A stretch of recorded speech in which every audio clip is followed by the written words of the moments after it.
Okay, this is a presentation about how to solve for the roots of functions using a slightly alternate, slightly different quadratic formula than the one you've seen in the past. Okay, and as an example of this, let's consider this function. Now, this function is actually factorable by conventional methods.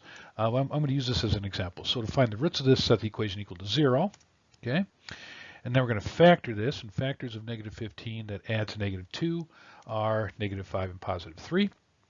Then we're going to separate these and then solve for each. So the roots become x equals 5 or x equals negative 3.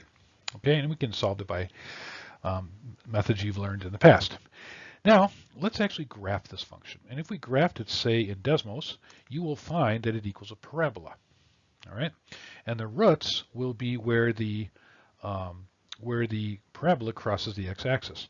As we can see here, the root is negative 3, and the root is positive 5, as we found earlier. Okay? All right.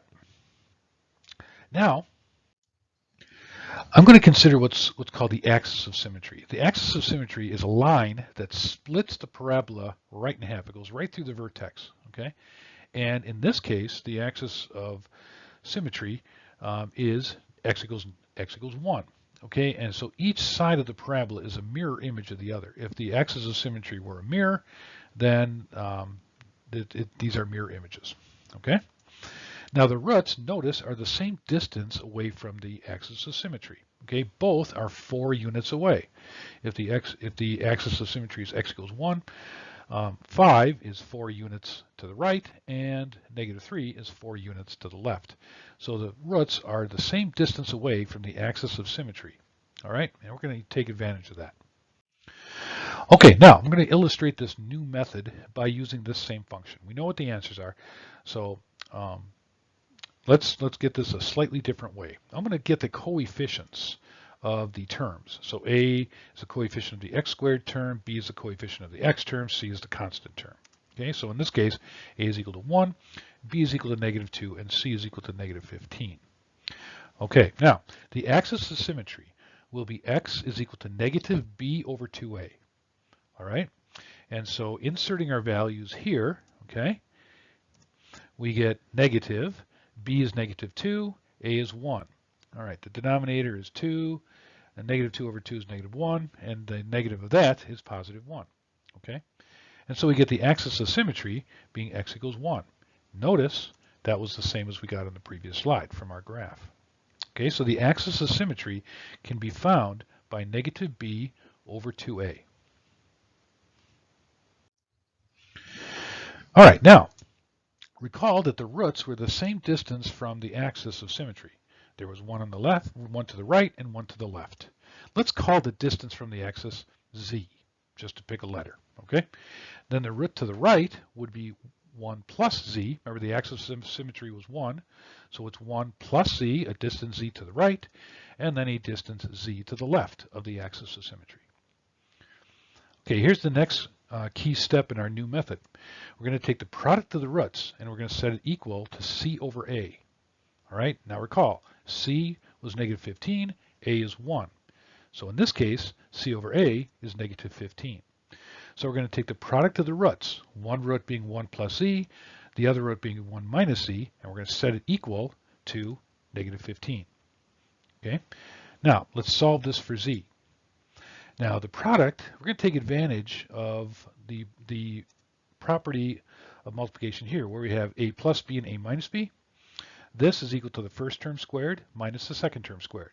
Remember this rule for multiplying binomials?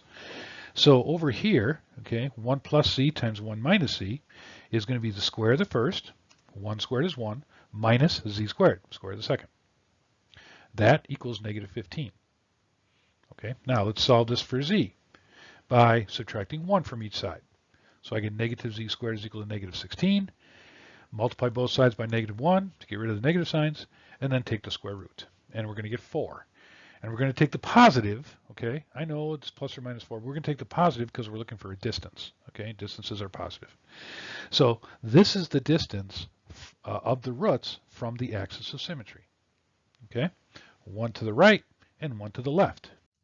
So the roots then, 1 plus c If the axis is 1 and the distance is 4, 1 plus 4 is 5. And that's what we got here. And 1 minus z is 1 minus 4, or negative 3. And that's what we got there. So it checks out. Okay.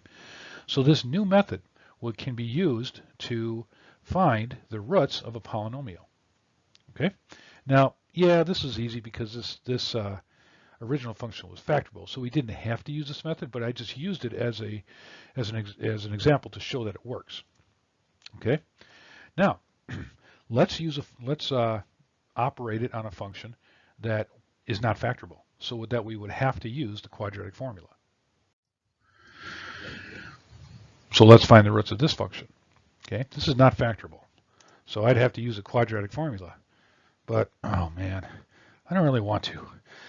Okay, but we don't have to because we have this new method. All right, so let's apply our new method to this. Okay, I'm going to need the coefficients. A is equal to 4, B is equal to negative 20, C is equal to positive 17. And remember, the axis of symmetry is x equals negative b over 2a. Now b is negative 20, a is 4. The negative signs cancel themselves out, and I get 20 over 8, which I can reduce to 5 over 2. So the axis of symmetry is x equals 5 over 2, 5/2. All right, now, remember, the root to the right is going to be a distance z to the right of our axis of symmetry, and the root to the left will be a distance z to the left. All right, 5 over 2 minus z, 5 over 2 plus z. Those are our two roots. Now we have to determine z. Well, that's it. The second step in our new method is to take the product of the roots and set it equal to c over a. C is 17, a is 4. And we're going to solve this for z. Okay. A plus b, a minus b, we get the square of the first minus the square of the second. 5/2 squared is 25 over 4, minus z squared is equal to 17 over 4. Subtract 25 over 4 from each side, and you get negative 8 over 4 equals negative z squared. Negative 8 over 4 is negative 2. All right. Multiply both sides by negative 1 to get rid of the negatives, and then take the square root. And so your distance z is equal to root 2. Okay. And then you're done. The roots are 5/2 plus root 2 plus z, and 5/2 minus z. And you're done. Okay. Simple. Now, just to show you, let's actually check this with the original quadratic formula. So let's plug these values of a, b, and c into our quadratic formula. So I'm going to insert them. Negative b plus or minus the square root of b squared minus 4ac all over 2a. All right. Dealing with this radical first, 20 squared is 400. 4 times 4 times 17 is 272. Subtracting that, we get 128. And then 128 is 64 times 2. So I'm going to factor out the perfect square. And then root 64 is 8. So I get 20 plus or minus root 8 over, saying that over again, 20 plus or minus 8 times root 2 over 8. And I can factor out a 4 from everything, and I get 4 plus or minus 2 root 2 over 2. Okay? And notice we get 5/2 plus root 2 and 5/2 minus root 2. These twos cancel out. And that's the same answer as we got before. But this is a lot more work. Okay? So that previous method is nice.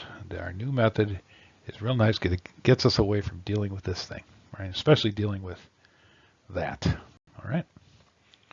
Okay. I'd like you to try this now. So pause this and find the roots of 5x squared plus 6x minus 3 with our new method. Pause and then come back. Okay. Coefficients, 5, a is equal to 5, b is equal to 6, c is equal to negative 3. Axis of symmetry, negative b over 2a, b over 2a, which is negative 3 over 5. All right. There's one root. There's another root. Multiply the roots, and we get c over a. C is -3, a is 5.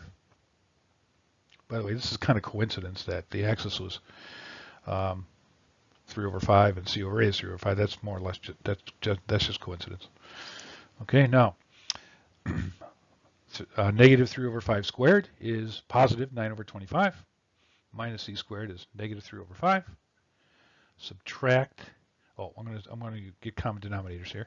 So that's -15 over 25. And then subtract 9 over 25 from each side. And we get this. Negative z squared is -24 over 25. Cancel out the negatives, and then take the square root. And we get root 24 over 5, which we can simplify, factor out a square root of 4, leaving a square root of 6, and then that becomes 2 root 6 over 5. And that's our distance. So then our roots are -3 over 5 plus this, and -3 over 5 minus this. Okay, and you're done. All right. So hopefully you were able to come up with these answers. Now, another really cool method, thing about this new method is it works for complex roots as well. And I'm going to do that in the next slide. If you haven't gotten to complex numbers yet, then come back to this when you do, and you can see how this works, or just kind of go ahead and follow along. So, as one more example, let's do this. Let's find the roots of this function. Okay, and so we're going to identify the coefficients. All right, and then find the axis of symmetry, which is -b over 2a, negative b is -5 over 2 times a, and that turns out to be positive 5 over 4. Okay, so our roots are going to be 5 over 4 plus our distance z, and 5 over 4 minus our distance z. And then we're going to take the product of the roots, and we're going to set it equal to c over a. C is 4, a is 2, and that just turns out to be 2.